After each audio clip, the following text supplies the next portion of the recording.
मौसम परिवर्तन नहीं, पानी थोड़ा सा तो खराब है यहाँ का, लेकिन कोई बात नहीं। चलिए, कैसे हैं आप लोग?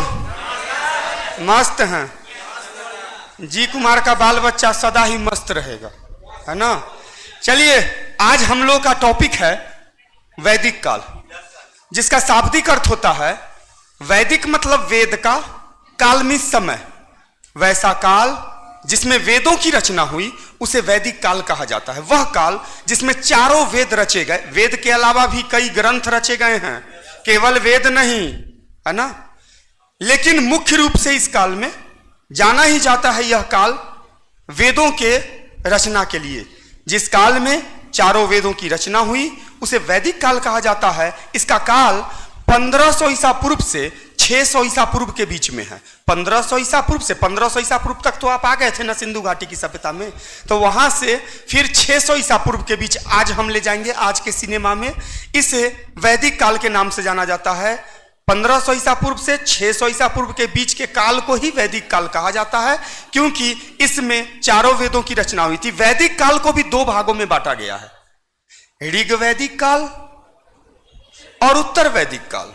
वैदिक काल में तो पूरे काल में 4 वेदों की रचना हुई थी, ऋग्वेद, सामवेद, यजुर्वेद और अथर्ववेद।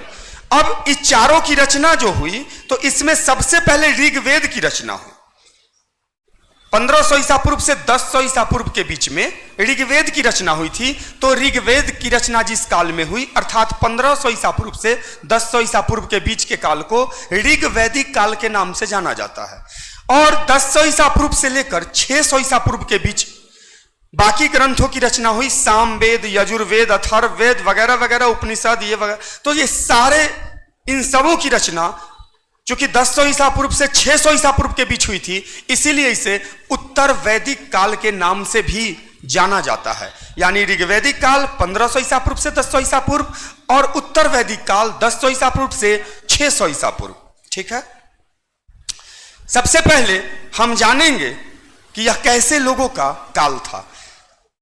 हम वहां से उठ के आए हैं जहां जीव की उत्पत्ति हुई थी, उसे मानव बना। मानव का इतिहास हम सबसे पहला पाषाण काल पर है, थोड़ा सा एडवांस हुआ ताम्र पाषाण काल में हम लोगों ने देखा। मानव थोड़ा सा उससे ज्यादा एडवांस हुआ सिंधु घाटी की सभ्यता में, है ना।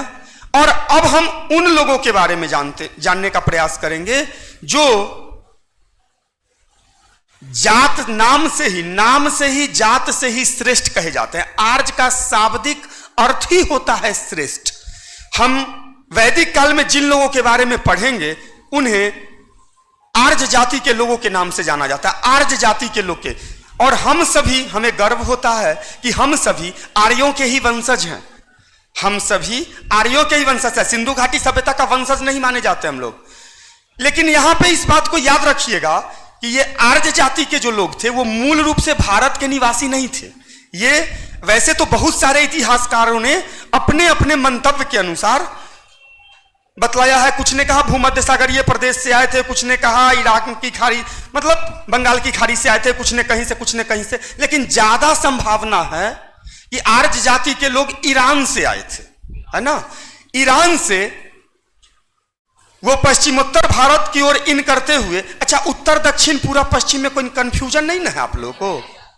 सर का भाग उत्तर, पैर का भाग दक्षिण, दहिना भाग जिधर जाए खाना खाने वाला हाथ पूरब और उ वाला हाथ जिधर जाए वो पश्चिम, है ना। तो उत्तर दक्षिण पूरब पश्चिम ये चारों एकदम कन्फर्म बनाना चाहिए। तो ईरान से चल के भारत में जो एंट्री किए उनमें से कुछ आर्य तो दूसरे भी देश में चले गए। भारत में जो आए वो सबसे पहले पंजाब में आके बसे, है ना, वही बॉर्डरे है। पंजाब में आकर बसे और पंजाब से अगर आगे बढ़ते हुए पूरब की ओर आगे बढ़ते हुए वो दिल्ली के क्षेत्र में आकर बसे। दिल्ली से फिर वो पूरब की ओर थोड़ा और आगे बढ़े और पश्चिमोत्तर उत्तर प्रदेश में बसे। पश्चिमी उत्तर प्रदेश में मुख्य रूप से आर्य जाके बस गए।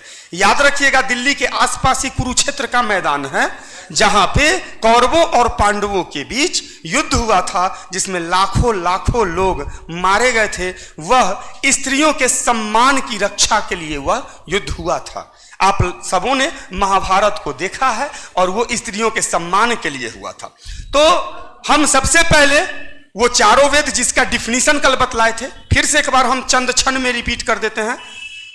4 वेद थे, ऋग्वेद, सामवेद, यजुर्वेद, अथर्ववेद। वैसा वेद जिसमें ऋचाओं, ऋचा मैंने कल बतलाया ही था, बहुत सारे बच्चों को ऋचा या श्लोक, ऋग का शाब्दिक अर्थ होता है ऋचा या श्लोक या कविता या पोएम, अर्थात वैसा वेद जिसमें ऋचाओं या श्लोकों या कविताओं या पोएम का उल्लेख मिलता है उसे ऋग्वेद कहा जाता है। ठीक है, ऋग्वेद की रचना कब हुई थी? 1500 ईसा पूर्व से 1000 ईसा पूर्व के बीच, इसलिए इसे ऋग्वैदिक काल माना गया।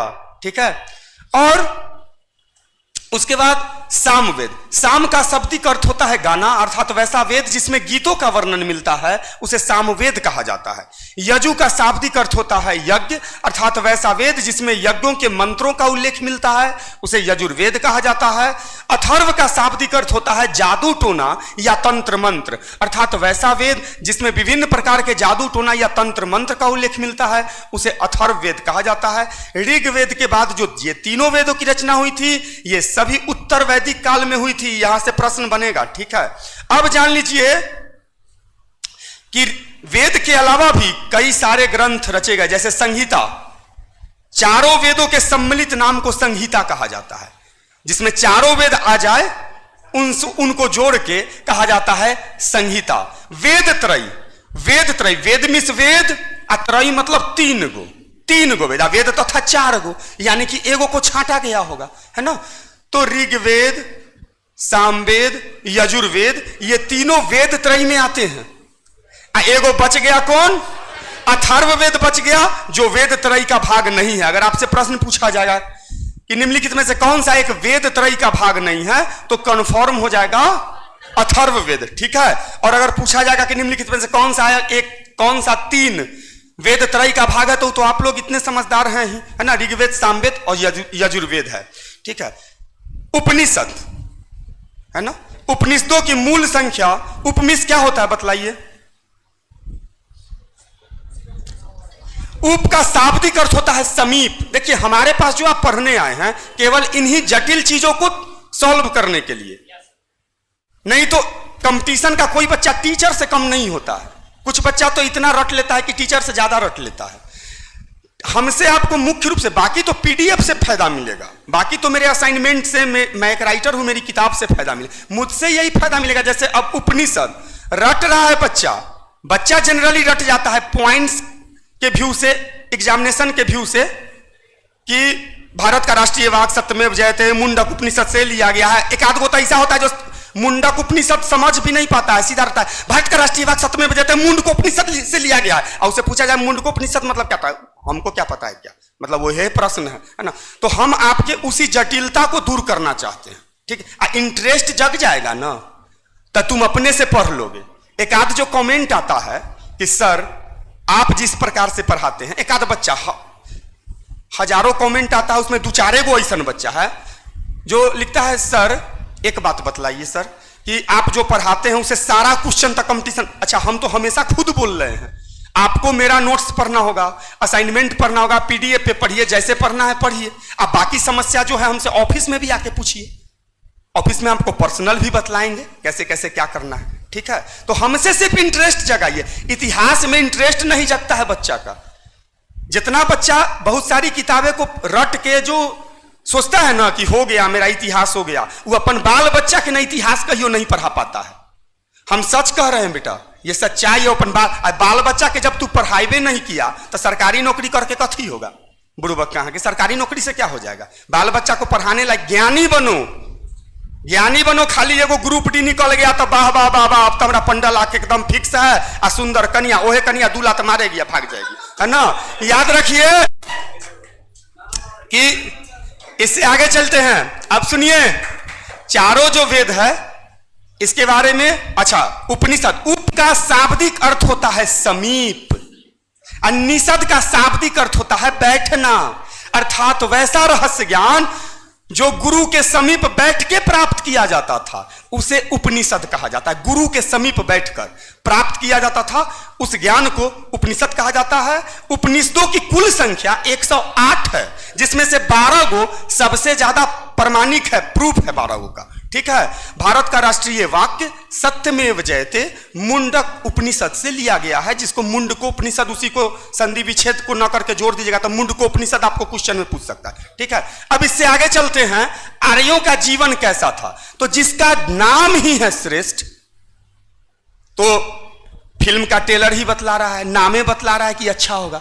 आर्य जाति का नाम का ही अर्थ हुआ, आर्य शब्द का ही अर्थ जब श्रेष्ठ है, मतलब वो और लोगों से ज्यादा श्रेष्ठ थे। तब कहेगा सर तो हम लोग उनका वंशज हैं, तो हम लोग भी तो श्रेष्ठ हुए, तो अब का आदमी श्रेष्ठ नहीं है। तब कहेगा काहे, तो आर्य इसलिए श्रेष्ठ थे क्योंकि कभी झूठ नहीं बोलते थे। हम लोग इसलिए श्रेष्ठ नहीं हैं क्योंकि हम लोग कभी सच नहीं बोलते हैं। आर्य जाति के लोग इसलिए श्रेष्ठ थे क्योंकि मित्र को कभी धोखा नहीं देते थे। धनुष पर बाण चढ़ा दिया है, मार देगा, सूर्यास्त हो जाता था, बाण को रोक लेता था। कर्ण मार देता अर्जुन को, अगर सूर्य देव उसका साथ नहीं छोड़ते, डूब नहीं जाते, भगवान कृष्ण के डरे कि हमसे सीनियर भगवान है, इनका बात नहीं मानेंगे तो कान धो के नचा देंगे, है ना, तो डूब गए थे और अर्जुन बच गया था, है ना। कितना श्रेष्ठ युग था। अभी का आदमी कैसे मारेगा पता है, सुतला में। तखनी सुतलाऊ 7 बजे रात में जब, ताकि कोई बगल में आए ना, है ना, तो एहे ला श्रेष्ठ नहीं है। हम आर्यों का वंशज होते हुए भी श्रेष्ठ नहीं है। पहले स्त्री के सम्मान के लिए लोग अपनी जिंदगी को दांव पे लगा देते थे, हजारों लाखों लोग कट जाते थे स्त्री के सम्मान के लिए। अब तो हम देखते हैं, आंख से देखते हैं, भाई साहब रुकिए ना, तो क्या तनी हमार पत्नी है, आप तनी इसी रास्ता से जा रहे हैं, तो हाँ तब फलना वाला स्कूल में छोड़ दीजिएगा, तनी हमार पत्नी। रे बेहुदा कहाँ के कैसन दुल्हा है रे हमार पत्नी के तो दूर से भी अगर कोई देख लेगा हम तो मर जाएंगे करेजा में मुक्का मार कर। कहता है ले जाइए, बैठा के ले जाइए, अभागा पति कहाँ के। चलिए जान लीजिए ये अंतर था। तो हम लोग आर्यों के वंशज होने के बाद भी श्रेष्ठ नहीं रह गए हैं। ठीक है। इससे आगे चलते हैं। स्त्रियों का सम्मान पराकाष्ठा पे था, खास के ऋग वैदिक काल में। हाँ, उत्तर वैदिक काल में थोड़ा स्थितियों में गिरावट आई द्रौपदी के चीरहरण के बाद, लेकिन स्त्रियों की स्थिति में गिरावट आई तो नरसंहार भी हुआ और लाखों लोग मारे गए। ठीक है। याद रखिए आप लोग कि ये जो आर्य जाति के लोग थे, ये जब भारत में आके बस गए तो इनके जीवन की जो, ये लोग कबीलों में रहा करते थे, है ना। कबीला मतलब कभी कभी तुम लोग देखता होगा गधा पर, लेकिन उस समय में गधा पर नहीं रख के शब्द होता था, घोड़ा आ गया था, है ना। घोड़ा का एंट्री इस काल में हो गया था। घोड़ा और गाय दूगो प्रमुख पशु था। ठीक है।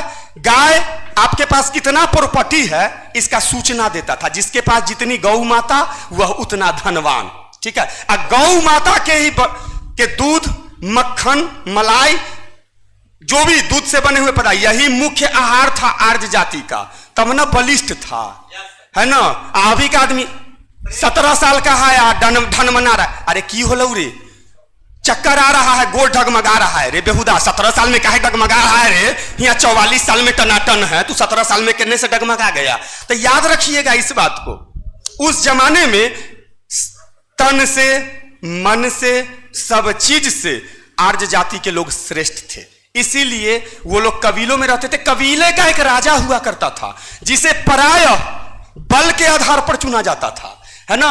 अब लेकिन इसमें देखो समस्या था, समस्या ही था कि अक्सर राजा बदल जाया करता था। अब जैसे एगो राजा बन गया, अब दूसरा के लग रहा है कि नैकर मसल्स तनी कम हो, है ना, अब पहुंच गया, अरे तोरा से ज्यादा तो हम ताकतवर है, इन्हें आओ, अब बस उठा पट के ओकरा मार के अपने राजा बन जाता था। अब वो राजा बनता था, फिर दूसरा आया उसको मार के पीट पाट के फिर वो राजा बन जाता था।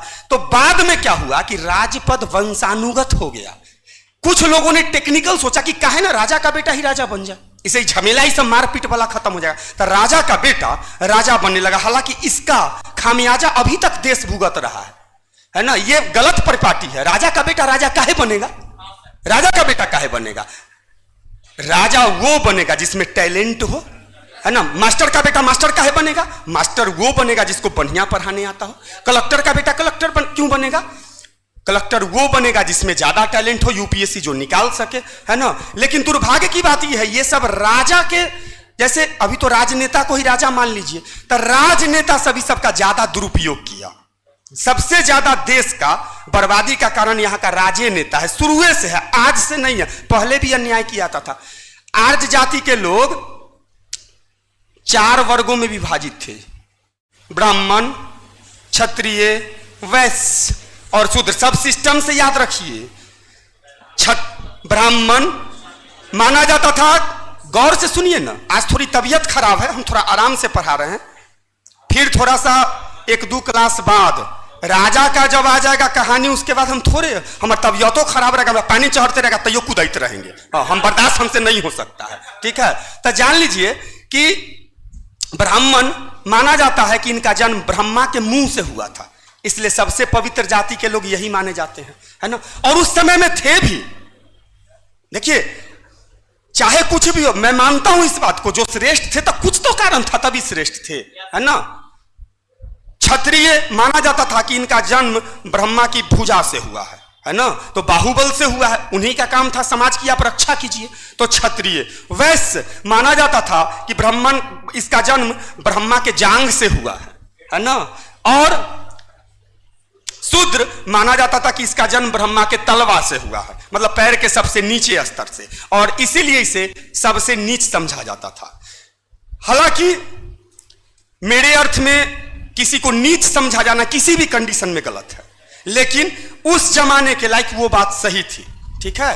और ये जो 4 वर्ग था, इसमें ज्यादातर झगड़ा ब्राह्मण और क्षत्रिय में ही होता हुआ आपको दिया। क्षत्रिय तो लड़ने के लिए जन्मे लिया था, उसका तो कामे था, और लड़ाई अक्सर होता था गाय के लिए, ओकर गाय ऊ हाँक के ले जाता था, ओकर गाय ऊ हाँक के ले जाता था। और जितना भी, और ये जो आर्य जाति के लोग जो आए थे भारत में, तो वो लोग तो गाय ही लूटने आए थे, घोड़ा पे चढ़ के आए थे, शक्तिशाली थे। अब घोड़ा यहाँ के लिए वो नया पशु था, भारत में एंट्री मारा था वो लोग घोड़ा के साथ। अहिया का आदमी घोड़ा उड़ा जैसा तेज बलवान सवारी नहीं रखता था, जिस कारण से यहाँ के लोगों का पर कब्जा करने में आर्य जाति के लोग सफल हो गए थे, ठीक है। याद रखिएगा, आर्य जाति के लोग दूध से बना हुआ भोजन का सबसे अधिक इस्तेमाल करते थे, और भोजन में मुख्य रूप से इस काल में गेहूं जौ का इस्तेमाल किया जाने लगा था,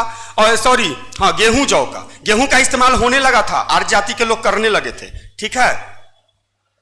इससे आगे चलते हैं, तो आर्य जाति के जो लोग थे, इनका धार्मिक जीवन जो था वो बिल्कुल अंधविश्वासों से भरा हुआ था। सब चीज का इलाज लगभग तंत्र मंत्र से ही, सांप काटा हो, डाइन कर दी हो, कोई भी चीज का इलाज तंत्र मंत्र से ही किया जाता था। इस काल में अंधविश्वासों का बिल्कुल बोलबाला था। इंद्र सबसे प्रिय देवता थे, है ना, इंद्र सबसे प्रिय देवता थे। उषा प्रातः काल की देवी थी, धौः आकाश का देवता था, सवित सूर्य की प्रेरक शक्ति थी। अब देखिए, इसी बात को अगर थोड़ा हम हंसाने के लिए यूं कहें तो सूर्य की प्रेमिका थी सवित। प्रेरक शक्ति माने मतलब माना जाता है कि प्रेरणा देती थी तब वो भगवान निकलते थे, तो प्रेमिका ही प्रेरणा दे सकती है ना। तो सूर्य की प्रेरक शक्ति सवित थी, ठीक है। उषा प्रातः काल की देवी थी, अरण्यानी जंगल की देवी थी। अब देखिए, यही हम बोलते जा रहे हैं कहानी में, लेकिन इसको तो आपको देखना पड़ेगा, इसको देखना पड़ेगा फिर से असाइनमेंट में, ताकि वो कन्फर्म हो जाइए। अरण्यानी जंगल की देवी थी। पूषण पहले जानवर का देवता था, तो उसका थोड़ा सा प्रमोशन हुआ, वो बाद में शूद्र का देवता बन गया। बेचारा शूद्र के साथ अन्याय तो होता था, जानवर वाला देवता के प्रमोशन करके शूद्र के देवता बना दिया गया कि ये तुम्हारे देवता है ना। तो ये आर्यों का जीवन था। आर्य जाति के लोग युद्ध में विश्वास किया करते थे। अक्सर एक कबीला दूसरे कबीला पर अधिकार जमाने के लिए युद्ध किया ही करता था। युद्ध तो उसका होता था, युद्ध के बिना इन लोगों का जीवन सही नहीं था। आम लोगों का जो जीवन था, राजा का जो जीवन, हाँ, 3 प्रकार का राजनीतिक समूह था, सभा, समिति और विदत, है ना। सभा, राजा उसके मंत्री और उसके बहुत ही विशिष्ट अधिकारियों की संस्था थी, जिसको कहा जाता था सभा। और राजा खुद उसमें बैठता था ऊंचे सिंहासन पे, और अपने मंत्रियों के साथ बैठ के, अपने बहुत ही वरिष्ठ अधिकारियों के साथ बैठ के अपना न्याय चलाया करता था, शासन चलाया करता था। सभा उसी का नाम था। याद रखिएगा, आर्य जाति के जो लोग थे, इसमें जो भी क्षत्रिय थे, इनके जीवन का एक ही मकसद था, दूसरे पर कब्जा जमाना। आक्रामक जाति थी, गर्म खून वाला जात था, है ना। इसीलिए हम लोग भी थोड़ा मोड़ा अभी भी कुछ भी कितना भी मिट गया है उताव उदम, लेकिन फिर भी आज भी मैं कहता हूं कि आर्य जाति के हम लोग वंशज हैं, इसलिए किसी का ध्वंस नहीं सहते हैं। इस भारत की एक चीज बहुत अच्छी है, नमको रोटी खाता है ना, तैयो ध्वंस किसी का जल्दी नहीं सहना चाहता है ना। और ये अच्छी बात है, मैं इस बात को बहुत समर्थन करता हूं, ठीक है। नमक रोटी भी खा के जो नहीं झुके बिना बात का, हाँ, नहीं झुकने का मतलब ही नहीं कि बिना बात का ऐंठ के चले। नून रोटी खा लिया तो तू मलाई खा लिया तक की हो लग, हम भूखे आती तैयो हम तोरा चाहते टाइट। अरे ये गलत बात है ना। ऐसा भी नहीं होना चाहिए कि नमक रोटी भी खा रहे हैं तो लड़ते चलिए, ठीक है। अब इससे आगे चलते हैं। आर्य जाति के लोग, हाँ, आज मैं उत्तर देना चाहता हूं कुछ विद्यार्थियों को। कुछ विद्यार्थी कहते थे, या कुछ विद्यार्थी के मन में अभी भी कंफ्यूजन होगा कि मुफ्त वाला जो ये बैच चलेगा ना, यूट्यूब वाला, इसमें सर ज्यादा ध्यान नहीं देंगे। आज मैं अपने घर गया था, मैं, विपिन सर और भी कुछ मित्र लोग, बाहरी या एक अतिथि थे, उनके साथ गया था घर। मेरी तबीयत भी खराब है और मैं अपने परिवार को, मेरी बेटी क्लास को मेरा देखती है कोमल, उसको हिस्ट्री बोली कि पापा हिस्ट्री पढ़ाते हैं हम, अच्छा लगता है। तो 11 साल की बच्ची अभी वो देखेगी जब ये अपलोड होगा तो उसने मुझे कहा कि पप्पा आज पिज्जा खाने का मन है। हम बोले बेटा क्लास 7 बजे से है। बोली पप्पा क्लास एक दिन डिस्टर्ब हो जाएगा तो क्या होगा। तो इस पर भाई बाल बच्चा पर तो माया का ज्यादा माया न रहता है। तो उसने कहा कि आज आपको बताना होगा कि आप प्यार ज्यादा किससे करते हैं, हमसे या विद्यार्थी से। हम बोले तुम तो एक बार जन्म लेके न पत्नी बनी है, 1000 बार तुम जन्म लेगी तैयो विद्यार्थी ये से प्यार ज्यादा करेंगे। काहे कि विद्यार्थी से ज्यादा प्यार हम अपने जीवन में किसी से कर ही नहीं सकते हैं, इस बात को याद रखिएगा। और अगर इसके बाद एक भी विद्यार्थी कहता है कि सर आप ना कम ध्यान दीजिएगा, तो ये सब चीजें मेरे दिल को दुखाती है। तबीयत खराब है कि नहीं आपके पास। और हाँ, एक नोटिफिकेशन है मेरा, हर बार शनिवार और रविवार को हमारे परिवार और बाल बच्चा के लिए हमको छोड़ दिया कीजिएगा, शनिवार रविवार। एक बात और, हम कोशिश करेंगे कि सोमवार से शुक्रवार तक जो क्लास मेरा 5 दिन सप्ताह में चले, 2-2 घंटा का ले तो कोई दिक्कत। अगर 2 घंटा का क्लास ले तो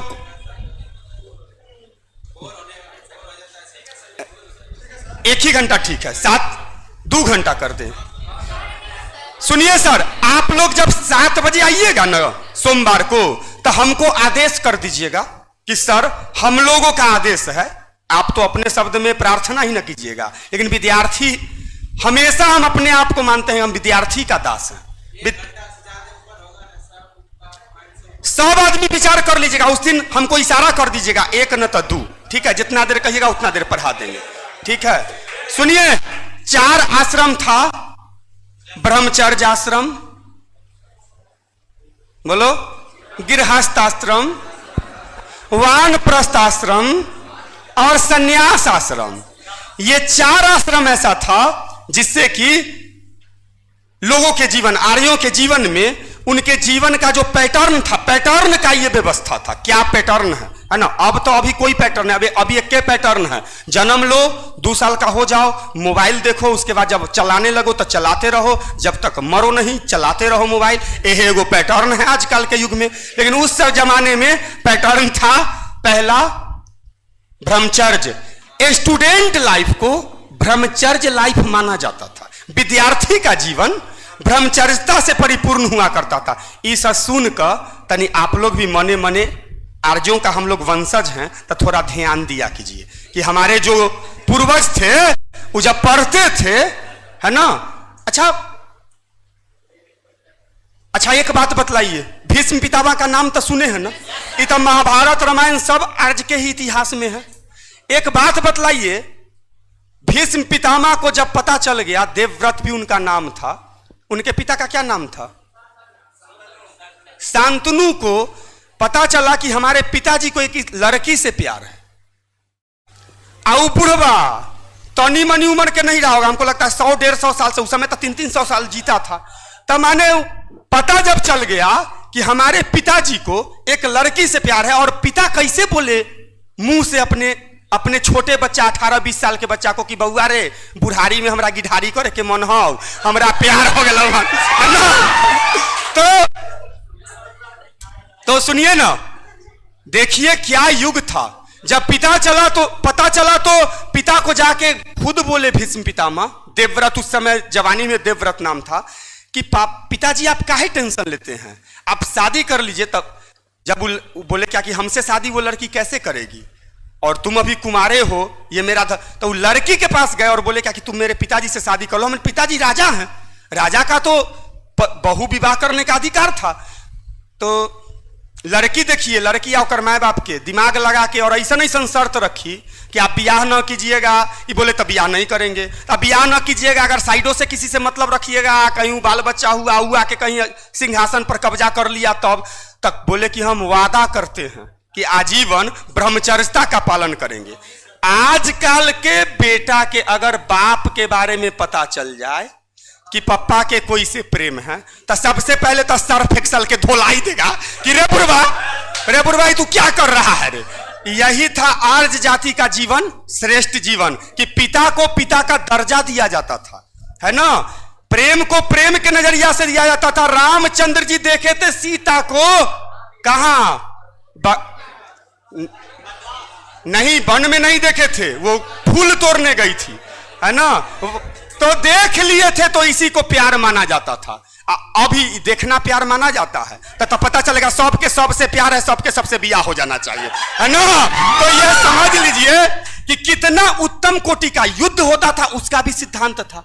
तो यही सब चीज उनको श्रेष्ठ करता था। चलिए, जब विद्यार्थी जीवन से व्यक्ति गृहस्थ जीवन में प्रवेश करता था, शादी होती थी, बाल बच्चा होता था, तो उसका भी एक टाइमिंग था कि इतना वर्ष तक, लगभग इतना वर्ष तक आप पारिवारिक सुख भोगिए, बाल बच्चा का सुख भोगिए। उसके बाद वह व्यक्ति ज्ञान की तलाश में वन की ओर चला जाता था। वानप्रस्थ मतलब वन की ओर चल जाना, और वहां जाके जब उसको ज्ञान मिल जाता था तो घरे नहीं आता था, अंतिम जीवन में घूम घाम के भिक्षाटन करके सन्यास का जीवन धारण कर लेता था कि अब मेरा किसी से कोई रिश्ता नाता नहीं है। यही था आर्यों का इतिहास, आर्यों का जीवन। आप मेरे पीडीएफ को जाके नीचे ले लीजिए। तबीयत ज्यादा खराब है, पटना का पानी रियल में खराब है, ठीक है, थोड़ा सा आज कम ही पे छोड़ दीजिए, कोई आपत्ति ना मजा आ रहा है ना। तो सोमवार को मिलते हैं फिर नए जोश के साथ, तब तक के लिए जय हिंद।